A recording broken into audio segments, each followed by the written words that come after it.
Hi, I'm Noelani Sajous. And I'm Eddie Maffia. And this is 5 Questions.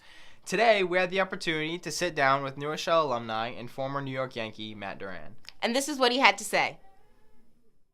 Question 1. What balance should a young person strike between sports and school? Especially in high school, it's a hard, balance to strike because, this is when your education starts getting a little more in depth, and just the volume of work that comes in is it's tremendous to be able to balance with your athletic endeavors. For me, in 9th grade, I was playing varsity baseball, and I was taking a lot of, advanced courses in an AP class.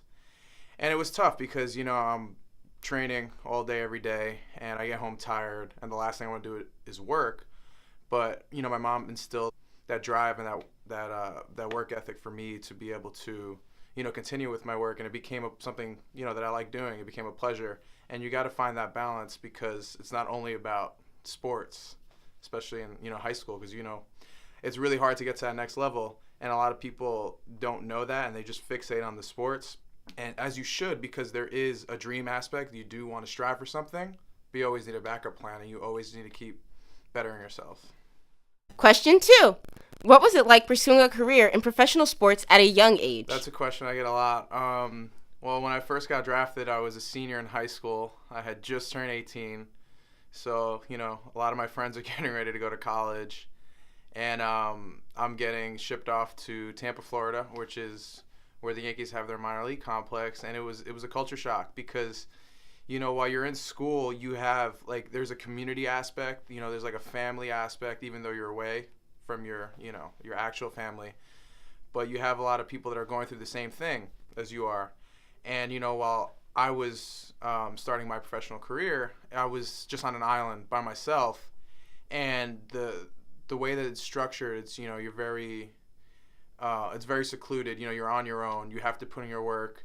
You have to strive to get better. And it's all for yourself because you are competing against the person next to you. In college, you are, but it's so hard to quantify.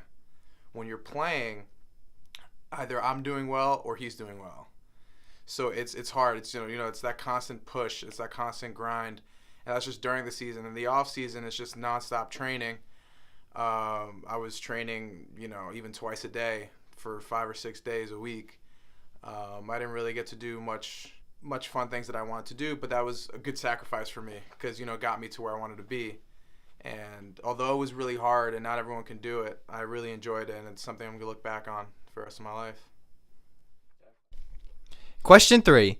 Looking back, what is something students don't consider or know about when starting out in professional sports?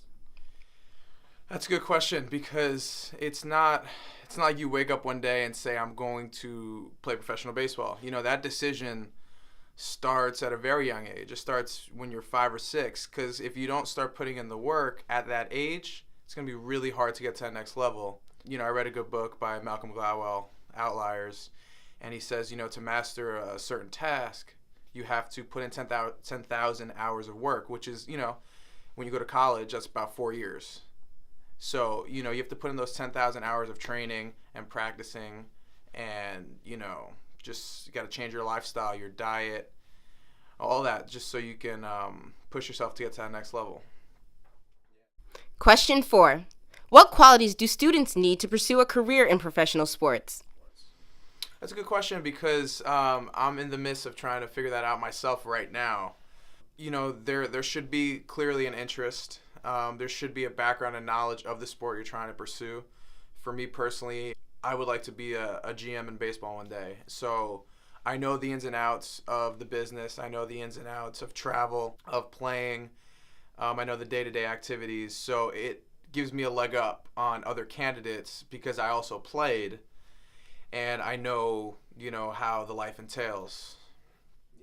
Question 5. How did your experience playing baseball influence current professional goals? I was 23 years old when I got released in March, and it was tough to pivot because I had been doing this my whole life, and in the back of my mind, it's like, should I really move on? Should I really, give up? While I'm playing, there's so many different people that come from so many different places. You have people coming from high school, you have people coming from college. A couple of my friends were, even Ivy League grads. So we would talk about things we wanted to do after we were done.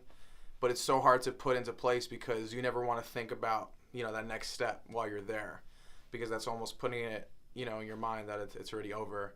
So once I got released in March, I had to kind of pick up the pieces, and I was already accepted to Columbia University, so I already had that to fall back on. And now that I'm there, I'm trying to figure that out myself. There's so many different avenues that I know I could explore, like I said already, work in baseball, work in sports.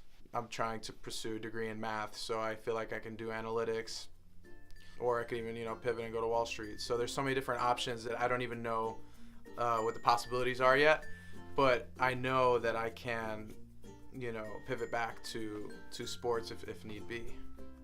We would like to thank Matt for taking time out of his schedule to come and sit down with us. Be sure to follow him on Twitter at Matt20D. And we'll see you next time on 5 Questions. Later.